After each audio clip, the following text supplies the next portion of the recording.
원천이라고 하는 것은 이걸 생수로 말하면 처음 물줄기가 솟아오르는 그 뿌리와 같은 것을 의미합니다. 그리고 생수의 근원은 하나님께로부터 온다는 거죠. 생명은 하나님 손에 달려있다는 거죠. 우리 사람은 천지 만물을 하나님께서 창조하시고 나는 그 후미에 맨 마지막에 우리 사람을 지으셨습니다. 왜 그렇게 하셨을까요? 하나님께서 이 사람을 위해서 사람을 통해서 영광과 찬양을 받으시고자 천지 만물을 창조했다고 해도 과언이 아닌 만큼 하나님께서 모든 만물을 만드신 다음에 아담에게 위탁하여 생활할 수 있도록 허락을 해 주셨습니다. 하나님께서 이 세상 만물을 다스리고 여기에 창대하게 누리고 살라고 하나님이 말씀해 주셨죠. 그래서 우리 생명의 근원은 하나님께로부터 온 겁니다. 사람의 본질적인 그 시초는 흙으로부터 왔다 그러지 않습니까? 하나님이 흙을 가지고서 모양을 만들으시고 사람의 형상, 아담의 형상을 만드셨어요. 그리고는 그 코에 생기를 불어넣으셨어요. 불어넣으셨다는 것은 마치 하고 바람 소리가 일으켜서 주입하는 것과 같이 하나님이 명령하셔서 생기야 들어가라 하시니 아담이 살아있는 실체가 되어가지고 역동적으로 움직이는 영혼과 육체가 하나같이 되어서 하나님을 섬기는 자로 하나님을 찬양하는 자로 불러주셨는데, 그래서 우리 사람의 근본은 하나님께로부터 온 겁니다. 우리는 하나님께로부터 온 거예요. 우리가 육신적으로 보면 어머니의 태로부터 왔죠. 그런데 어머니의 태 조성되기도 전에 만세 전부터 하나님께서는 오늘 저와 여러분들을 택정하시고 친히 하나님께서 우리를 준비해 놓고 계셨다는 것이죠. 그래서 생명의 원천은 하나님입니다. 오늘 본문에 누가 고백한 것입니까? 다윗이 고백했어요. 세상 사람들을 보니까 하나님 없다고, 하나님 없이도 살 수 있다고 온갖 추악한 악행을 저질렀습니다. 다윗이 보니까 세상이 참 어쩌려고 이러는지 세상이 흉흉했습니다. 정의가, 공평이 어디로 가버렸는지 세상이 악으로 가득 찼습니다. 하나님 없다고 소리치면서 자기 소견에 옳은 대로 살아가는 사람들을 보면서 탄식했어요. 오늘 시편 36편 1, 2절 같이 한번 읽어볼게요. 자, 1절 2절 읽습니다. 시작. 악인의 죄가 그의 마음속으로 이르기를 그의 눈에는 하나님을 두려워하는 빛이 없다 하니 그가 스스로 자랑하기를 자기의 죄악은 드러나지 아니하고 유함을 받지도 아니하리라 함이로다. 아담이 죄를 범했어요. 하와도 죄를 범했습니다. 하나님께서 따먹지 말라고 하신 선악과를 따먹고 말았어요. 그때부터요 눈이 밝아졌습니다. 환히 보였죠. 무슨 눈이 밝아졌습니까? 죄에 대한 눈이 밝아졌어요. 사탄이 속삭인 겁니다. 너희들의 눈이 밝아져서 하나님과 같이 될까봐 선악과를 못 먹게 한 거지. 선악과를 따먹고 나니까 눈이 밝아졌는데 죄에 대하여 보는 눈이 밝아져 하나님 영광을 향하여 살아가는 눈은 멀었어요. 그래서 우리 힘으로 이제 하나님 앞에 갈 수 없는 존재가 되었어요. 움직이면 죄를 져요. 말을 하면 죄를 범해요. 생각하면 죄에 대한 생각이 가득 차요. 여러분, 아담 이후로 계속 이 유전적인 죄가 임하고 우리의 자범죄가 계속 거슬러 진행되면서 우리는 생각하는 것마다, 말하는 것마다, 행동하는 것마다 죄를 범할 뿐이에요. 하나님 앞에 나가서 선한 역사를 행할 능력이 상실되었어요. 아담이 죄를 범하고 나니까 얼마나 두려운지. 하와에게도 두려움이 찾아왔어요. 그래서 무화과나무 뒤에 숨었죠. 몸을 보니까 수치가 드러났어요. 얼마나 창피하고 부끄러운지. 무화과나무 잎을 따가지고 몸을 가려보려고 가려보지만 햇빛이 쨍쨍 내리지니까 바삭바삭 낙엽처럼 떨어져 버려. 나뭇잎으로는 이 수치를 가릴 수 없어. 하나님께서 아담과 하와를 부르셔가지고 이리 와 이리 와 이리 와 이리 와. 한 어린 양을 희생시켜가지고 그 가죽으로 옷을 만들어서 아담에게도 입혀주고 하와에게도 입혀주었어요. 수치를 가려주었어요. 어린 양이 희생되었습니다. 그 수치를 가리기 위해서 어린 양이 희생되었어요. 어린 양이 누굽니까? 예수 그리스도께서 그렇게 아담을 위해서 하와를 위해서 온 인류를 위하여 죽으실 것이라고 하는 예표적인 사건을 아담에게 선물로 주시고 하와에게 주신 거예요. 두려워서 하나님한테 갈 수가 없어요. 나무 뒤에 숨었는데 아담아 어디 있느냐. 아담. 하나님의 음성을 들었는데 너무 두려워서 앞에 나갈 수가 없어요. 여러분 두려움을 누가 주었습니까? 하나님이 주신 것이야.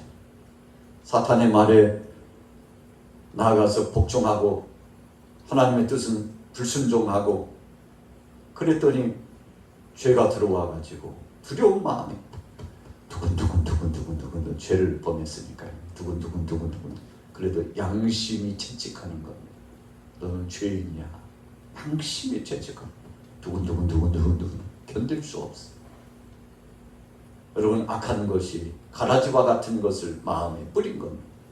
여러분 그래서 우리가 죄 짓고는 못 산다고 그러잖아요. 하나님 뜻대로 살면 은혜가 임하고 능력이 임하고 감사가 임하고 하나님 앞에 영광 돌리고 그런데 하나님의 뜻을 거스리면 두근두근 초조하고 긴장이 되고 얼굴이 이그러지고 마음의 평화가 사라지고 누가 말하지 않았는데도 이 속에는 양심이 채찍을 맞고 양심의 가책을 느끼는 건데 여러분 그러나 이것마저도 화인 맞아버리면 죄를 짓고도 내가 무슨 죄를 지었는데 그래?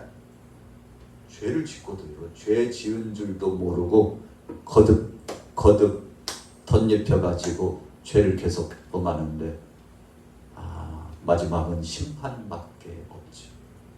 여러분 그래서 두려운 것은 양심의 가책마저도 느끼지 못하는 것이 두려운 겁니다. 아예 버리운 자가 되는 겁니다. 멸망받을 자가 된 겁니다. 소돔과 고모라 땅에 하나님의 말씀이 전해졌어요. 천사를 통해서 심판의 메시지가 전해졌어요.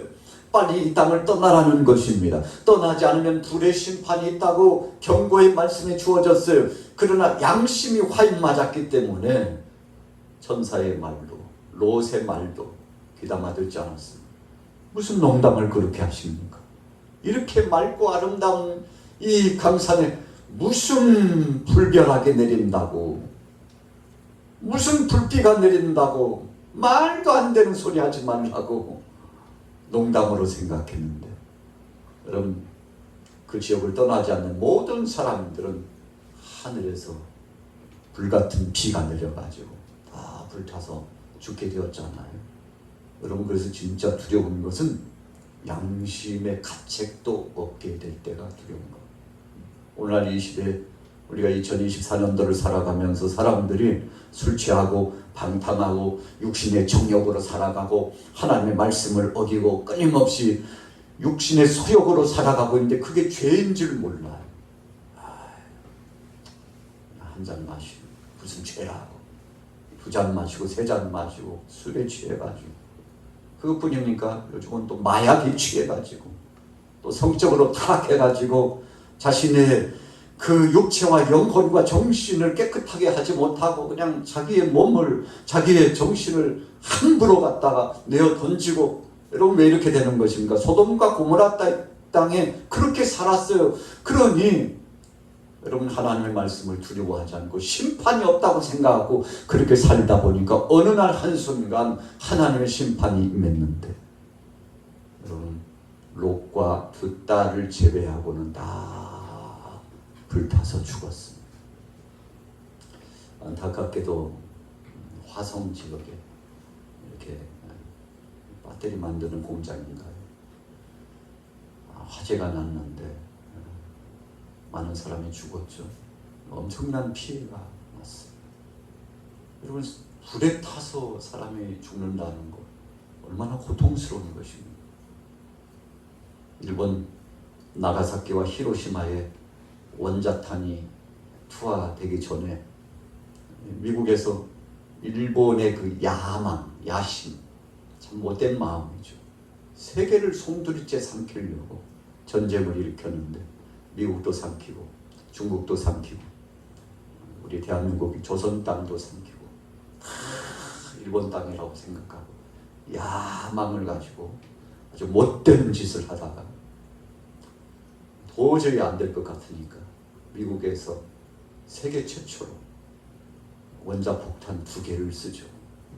여러분, 그 이후로 한 번도 원자폭탄을 쓴 일이 없어요. 지금도 세계 도처에 원자폭탄이 얼마나 많이 있는지, 북한도 지금 핵폭탄을 만들어 놓고 있는 실정이니까요. 우리 대한민국도 이제는 핵폭탄을 준비해야 된다고 이렇게까지 하고 있지 않습니까? 근데 일본의 히로시마와 나가사키에 핵폭탄이 투하되기 전에 계속 방송, 삐라를 뿌려요. 앞으로 며칠 안에 여기 엄청난 가공할 만한 폭탄이 투하되는데 이 지역에서 몇 킬로 후방으로 빨리 도망가라. 피하지 않으면 다 죽는다고. 치명적인 폭탄이라. 그 말을 믿는 사람들은 다 피난보따리를 싸가지고 갔어요. 믿지 않는 사람들은 그 자리에 남아 있었습니다. 어떻게 됐나요? 흔적도 없이 다 죽었어요. 여러분, 엄청난 역사가 일어났죠. 경고하는 겁니다. 미리 알리는 겁니다. 전쟁도 인도주의적인 전쟁이 있다고 미리 알려주고 선전포고하고 이렇게 하도록 국제법에 되어 있기 때문에 미리 알려줬어요. 그러나 믿지 않는 사람은 흔적도 없이 타서 살아 있다고 해도 지금까지 이 원폭 피해를 입어가지고 엄청난 고통을 지금도 겪고 있지 않습니까? 여러분, 오늘 본문 말씀에 다윗이 보니까 사람들이 악을 저지르고 있으면서도 하나님 뜻대로 살지 않고 있으면서도 불구하고 양심의 가책도 없이 뭐 그렇게 인생 그렇게 사는 거 아니냐고, 하나님이 있기는 어디 있느냐고 소리를 치면서 세상으로 정욕으로 나가는데 다윗이 보니까 심각해요. 오늘 그 말씀이 본문에 나와 있는 거예요. 자, 보세요. 3절부터 읽어볼게요. 시편 36편 3절 읽습니다. 시작. 그의 입에서 나는 말은 죄악과 속이 거절하지 아니한도다. 여호와여, 주의 인자하심이 하늘에 있고 주의 진실하심이 공중에 사무쳤으며 주의 의는 하나님의 산들과 같고 주의 심판은 큰 바다와 같으니이다. 여호와여, 주는 사람과 짐승을 구하여 주시나이다. 사람들이 죄를 범하고 입술로 막 거짓말을 하고 속이고요. 그 다음에 사람들을 꿰어가지고 넘어지게 하고, 이 죄의 진상이요, 질이 아주 좋지 못해요. 하나님은 분명히 심판하신다. 경고의 메시지를 다윗이 전하는 거예요. 다윗이 사울 왕을 비롯해서 악한 자들에게 쫓기는 세월이 얼마나 오랜 시간이었는지 몰라요. 그가 30살이 되어서 왕으로서 이제 등극하기 직전까지요, 오랜 기간 동안 쫓겼습니다. 엄청난 모욕과 고통을 당했습니다. 누명을 쓰고요, 다윗을 잡아서 죽이려고 하는 매복조와 추적조가 얼마나 많았는지, 다윗을 돕는 사람들도 아주 무차별적으로 사륙하고 죽였습니다. 그때 다윗은 느꼈어요. 하나님은 살아계신다. 죄 없는 다윗을 잡아서 죽이려고 모해하고 계속 악을 저지르는 사람들에 대해서 하나님이 심판하리라 생각하고요. 그는 침묵하면서 하나님 앞에 맡기고 믿음으로 나아갔습니다. 그랬더니 하나님께서 종국적으로 어떻게 했나요? 사울 왕을 죽일 수 있는 기회가 2번씩이나 있었지만 다윗은 하나님 앞에 맡겼습니다. 그랬더니 나중에 사울 왕의 전쟁터에 가서 아주 비참하게 죽게 되지 않습니까? 여러분, 악한 자에 대해서는 하나님이 심판하시는 거예요. 하나님께서 역사하신다는 것을 말씀으로 전해주고 있는 것이죠. 자, 보세요. 7절 같이 한번 읽어보도록 하겠습니다. 7절부터 시작. 하나님이여, 주의 인자심이 어찌 그리 보배로우신지요. 사람들이 주의 날개 그늘 아래에 피하나이다. 그들이 주의 집에 있는 살찐 것으로 풍족할 것이라. 주께서 주의 복락의 강물을 마시게 하시리이다. 진실로 생명의 원천이 주께 있사오니 주의 빛 안에서 우리가 빛을 보리이다. 나중에 하나님께서 다 갚아주셨어요. 다윗이 얼마나 억울함을 당하고 고통을 당했는지 모릅니다. 다윗은 그때마다 아시지요, 주님. 하나님은 아시지요. 하나님은 아시지요. 하나님 앞에 맡기고 기도했는데 하나님께서 다 원수 갚아주시고 다윗의 삶을 책임져 주셨습니다. 혹시라도 여러분들에게도 억울함이 있거나 분함이 있거나 고통이 있으면 하나님 앞에 맡기시고 기도하면 하나님께서 친히 그 모든 것들을 다 수습해 주시고 회복시켜 주실 줄로 믿습니다. 그래서 저와 여러분들은요, 담대한 거예요. 믿음 있는 겁니다. 감사하는 거예요. 하나님 앞에 영광 돌리는 겁니다. 생명의 원천이 하나님 앞에 있기 때문에, 사람의 죽고 사는 것이 하나님께 달려있기 때문에, 여러분, 그래서 우리가 젊다고 해서 자랑할 것도 없습니다. 나이가 들었다고 해서 의기소침할 것도 없습니다. 왜요? 생명의 주권, 생명의 원천이 하나님 앞에 있기 때문에. 모세가 80세 인생에 이제 삶이 거의 끝나가는 줄 알고 호렙산에서 이제 이러다가 내 인생 끝났나 보다 하고 양을 치고 있는데 호렙산 떨기나무 불꽃 가운데 불이 붙었는데 꺼지지 않아. 참 신기하다 하고 가까이 갔는데 하나님의 음성을 거기서 듣고 하나님께로 부름을 받지 않습니까? 그리고 나서 그가 40년 동안 120세가 될 때까지 40년 동안 지금까지 살아왔던 80년보다도 그 후에 사역을 진행했던 40년이 영광스럽고 더 복되고 영화로운 역사를 체험했잖아요. 오늘 저와 여러분들은 살아온 날수가 몇 년입니까? 여러분, 지나온 세월을 우리는 하나님 앞에 맡기는 겁니다. 지금부터가 중요해요.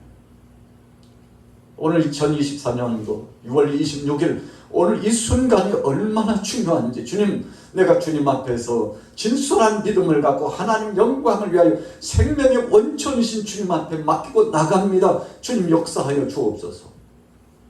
이 소망을 가지고서 나아가시면 하나님이 책임져 주시는 겁니다. 다윗이 그랬어요. 생명의 원천이신 주님 앞에 다 맡기고 갔는데 그가 70평생 하나님께서 저를 도와주시고 은혜 가운데 함께 해주셨는데, 여러분, 육신적으로 보면 그렇게 긴 세월을 사는 것이 아니에요. 그럼에도 불구하고 다윗은 후회 없는 삶을 살았습니다.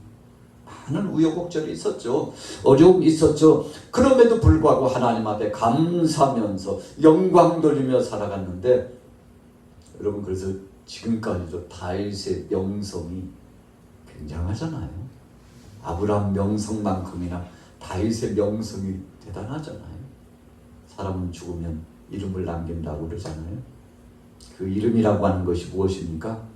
이름 그대로 하나님이 내게 주신 한평생 정말 값지고 보람되게 살았다는 것을 의미합니다. 어떤 사람은 한평생 살아온 이력을 보면 참 부끄러운 이력이 많아. 아유, 어떻게 인생을 이렇게 사나?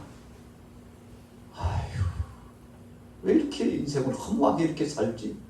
보람되고 하나님 영광을 드러내고 복되게 살아가도 짧은데 왜 이렇게 살아?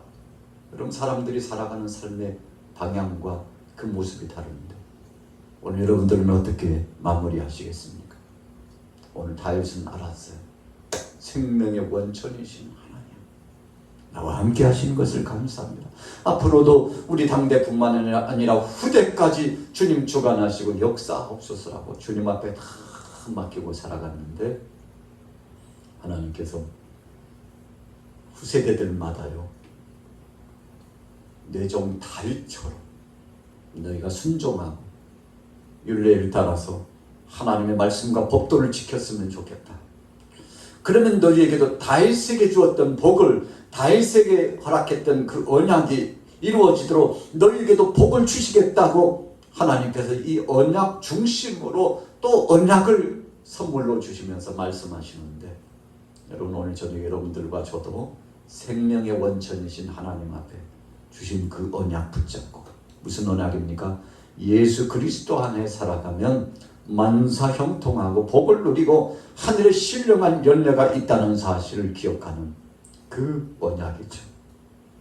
그 믿음으로 승리하기를 예수님의 이름으로 축원합니다. 자, 마무리해 보겠습니다. 10절부터 말씀을 읽겠습니다. 시작. 주를 아는 자들에게 주의 인자심을 계속 베푸시며 마음이 정직한 자에게 주의 공의를 베푸셔서 교만한 자의 발이 내게 이르지 못하게 하시며 악인들의 손이 나를 쫓아내지 못하게 하소서. 악을 행하는 자들이 거기서 넘어졌으니 엎드려지고 다시 일어날 수 없으리다. 아멘. 악인의 형통 부러워할 거 없습니다. 아이, 악하게 살아도 잘만 살더구나. 하나님 뜻대로 예배도 제대로 하지 않고 기도도 하지 않고 하나님 중심으로 말씀 중심으로 살지 않아도 세상에 보니까 안 믿는 사람들이 더 잘 살던데. 여러분, 이렇게 생각하는 거, 믿음의 사람이 이런 말을 했다면 악인의 형통을 부러워하는 겁니다. 그것으로만 끝난 게 아니에요. 하나님의 신실하심을 욕되게 하는 겁니다. 여호와의 이름을 망령되이 일컫는 죄를 범한 겁니다. 얼마나 큰 죄입니까? 믿어도 소용없더라고. 헛믿었나 봐. 예배하고 하나님 중심으로 살아도 다 헛것이더라고. 참, 내가 지금까지 뭐하고 살았는지 몰라. 이렇게 생각하고 있다면 그것으로 부정함으로 끝나는 것이 아니라 하나님을 모독하고 욕되게 한 죄를 범하는 겁니다. 여러분, 그런데 오늘 다윗 뭐라고 고백했습니까? 하나님께서 악한 자들을 반드시 징치하시고 심판했다고 그러죠. 여러분, 그래서 우리가 선한 행보로 믿음대로 살아가는 것이 중요한 것입니다. 그래서 한 사람을 평가할 때요, 그 사람이 태어나서부터 죽을 때까지 어떻게 살아왔는지 그 사람의 전반적인 모습을 보고 평가하는 거죠. 첫째, 하나님 앞에 인정함을 받았나? 두 번째는 사람들 앞에서도 인정함을 받았나? 다 보는 겁니다. 그래서 사람의 평가는 하나님 앞에서, 사람 앞에서죠. 더 정밀하게는, 세미하게는 하나님 앞에서 신실하게 살아가면 사람들 앞에서 부끄럽지 않게 살아갈 수 있는 것입니다. 오늘 다윗은 그런 청렴 결백한 하나님 앞에 믿음의 삶을 살아가기를 소원했던 거예요. 그래서 악한 자들을 보면서 거울처럼, 주님, 저는 저런 자가 되지 않게 하옵소서. 주님, 저들을 긍휼히 여겨 주옵소서. 믿음대로 살아가게 하시고 생명의 원천이신 하나님을 찬양하며 살기를 원합니다. 주님 앞에 영광 돌리며 살기를 원합니다. 오늘 세상의 조건부적으로 보면 빈약하고 곤고하고 약한 것 같으나 하나님 안에서는 엄청난 복을 누리고 은혜 누렸사오니 감사합니다. 여러분, 그래서 보이지 않는 세계 속에 하나님이 주신 은혜와 보화를 찾는 사람이 진짜 백이 믿음의 사람. 오늘 여러분들은 축복을 누리며 살고 있나요? 저주 같은 삶을 살고 있나요? 한번 돌이켜 보시기 바랍니다. 그런 평가 기준과 고백에 따라 우리 믿음의 수준이 드러나는 겁니다. 여러분 조건과 겉을 보고서 평가하고 도대체 나는 뭐하고 살았는지 몰라 하면 영적인 것을 보지 못해서 그런 거죠. 정말 우리가 믿음대로 하나님 뜻대로 살았다면 눈에 보이지 않지만 엄청난 보화가 하나님 나라에 쌓여져 있고 장차 주님 오실 때 큰 상을 주시고 면류관을 주시는데 하늘의 상, 그래서 예수님도 말씀하셨죠. 너희 보물을 땅에 쌓아두지 말고 하늘에 쌓아두라. 무슨 뜻입니까? 하늘나라에서 주님께로부터 받을 그 상을 고대하면서 살아가라는 것입니다. 세상 것에 눈 팔리지 말고 마음 빼앗기지 말고 세상 것에 귀 빼앗기지 말고 하나님 말씀에 귀를 기울이고 주님 뜻대로 살아가서 승리하라는 뜻이죠. 생명의 원천이신 하나님 앞에 오늘 마음을 두고 찬양과 경배를 올리고 이번 남은 시간들도 승리하시기를 예수님의 이름으로 축원합니다.